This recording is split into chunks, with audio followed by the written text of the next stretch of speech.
बारिश का मौसम किसानों के लिए खुशहाली लेकर आता है, लेकिन छत्तीसगढ़ के जशपुर में यही बारिश मौत का खतरा भी साथ लेकर आती है। अनुकूल मौसम के कारण जशपुर को नागलोक कहा जाता है। बरसात शुरू होते ही जहरीले सांप खेतों से लेकर घरों तक पहुंचने लगते हैं और हर साल सैकड़ों लोग सर्पदंश का शिकार बनते हैं। आइए दिखाते हैं आपको छत्तीसगढ़ का नागलोक। छत्तीसगढ़ का नागलोक छत्तीसगढ़ के जशपुर जिले की अनूठी दुनिया। इलाके में मिलती हैं सांपों की 40 से अधिक प्रजातियां। बरसात में बढ़ते हैं सर्पदंश के मामले। सर्पदंश से हर साल 100 से 150 लोगों की होती है मौत। फरसा बहार तपकरा में विषैले सांपों की भरमार। कोबरा, करैत, अहिराज समेत कई विषधर मौजूद। बरसात में बिलों से बाहर निकलते हैं सांप। सर्पदंश के बाद अंधविश्वास पड़ रहा भारी। बारिश के साथ जशपुर में सांपों की हलचल भी तेज हो गई है। प्राकृतिक रूप से सांपों के अनुकूल वातावरण होने के कारण जशपुर को नागलोक के नाम से जाना जाता है। खासकर फरसा बहार और तपकरा इलाके जहरीले सांपों के लिए जाने जाते हैं। यहाँ घने जंगल, पलाश की झाड़ियां, अनुकूल तापमान और पर्याप्त भोजन की उपलब्धता सांपों के लिए सुरक्षित आवास तैयार करती हैं। जिले में कोबरा, कॉमन करैत, बैंडेड करैत यानी अहिराज, बम्बू पीठ वाइपर और रसेल वाइपर जैसे बेहद जहरीले सांप पाए जाते हैं। बरसात के दौरान ये सांप बिलों से निकलकर खेतों और रिहायशी इलाकों तक पहुंचते हैं, जिससे सर्पदंश की घटनाएं तेजी से बढ़ जाती हैं। नागलोक के नाम से विख्यात इसलिए है क्योंकि सांपों के लिए जो प्राकृतिक आवास चाहिए वो जशपुर और फरसा बहार तपकरा के क्षेत्र में पाए जाते हैं। एक आदर्श जो टेम्परेचर होता है 8 से लेकर 40 के बीच में, वो भी इस क्षेत्र में पाया जाता है। भुरभुरी मिट्टी होती है। सांपों के लिए जहाँ खाने का, रहने का व्यवस्था हो, इसलिए वो नागलोक है। और आप जानते हैं कि फरसा बहार कहा गया है। फरसा बहार का मतलब है पलाश। पलाश का मतलब होता है कि उसकी जो जड़ें होती हैं गर्मियों में सूख जाती हैं और बरसात में फैल जाती हैं।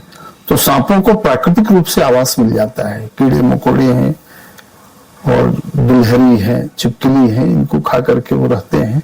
तो एक आदर्श स्थान होने के कारण नागलोक को जशपुर को नागलोक कहा जाता है। सर्पदंश के बाद सबसे बड़ा खतरा अंधविश्वास बन जाता है।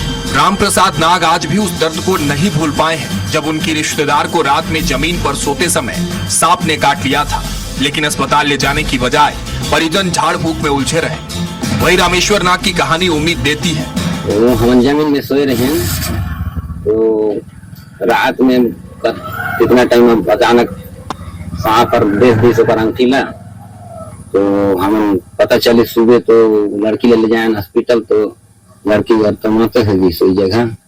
तो मोर कहना है कि अब जनक बच्चा भी उसने झील है जमीन में थोड़े से मस्त झाड़फूक भी करवा लगा। अभी झाड़फूक तो कुछ काम ही नहीं आतेगा। खेत में काम के दौरान सांप के काटने के बाद उन्होंने बिना देर किए सीधे पत्थलगांव सिविल अस्पताल का रुख किया। समय पर इलाज और एंटी स्नैक वेनम मिलने से आज वे पूरी तरह स्वस्थ हैं। ऐसे में लोगों से अपील की जा रही है कि सर्पदंश होने पर सीधे अस्पताल जाएं।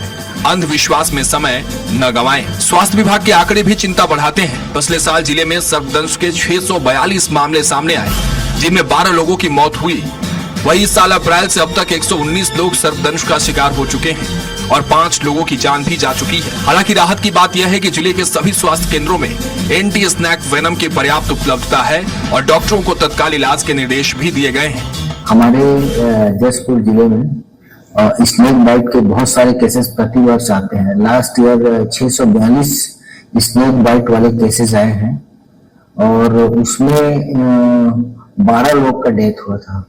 और इस साल अप्रैल से अभी तक 3 महीने में ही 119 केस सर्पदंश के केसेस आ चुके हैं, जिसमें 5 डेथ हो गया है। और अक्सर करके जो डेथ हुआ है या तो जमीन में सोए हुए स्नेक बाइट हुआ और उन लोग को पता ही नहीं चल पाता और हमारे तक पहुंचने में लेट हो जाता है। तो जैसे ही पता चलता है तुरंत हॉस्पिटल में मूव करें, जो प्राथमिक स्वास्थ्य केंद्र है या सामुदायिक स्वास्थ्य केंद्र या जिला चिकित्सालय, ताकि समय में उपचार शुरू हो सके। अगर समय में उपचार आता है, समय में उपचार शुरू हो जाता है, तो स्नेक बाइट से कोई भी केसेस का डेथ नहीं होता है। बरसात के मौसम में सावधानी और सही समय पर इलाज ही जिंदगी बचा सकता है। विशेषज्ञों की सलाह साफ है, सर्पदंश होने पर झाड़ फूक या घरेलू उपचार में समय बर्बाद न करें, बल्कि तुरंत नजदीकी स्वास्थ्य केंद्र पहुंचे। क्योंकि सर्पदंश में हर मिनट कीमती होता है और समय पर मिला इलाज ही जीवन बचाने की सबसे बड़ी उम्मीद है। स्वराज एक्सप्रेस के लिए जशपुर से कमलेश अंबस्त की रिपोर्ट।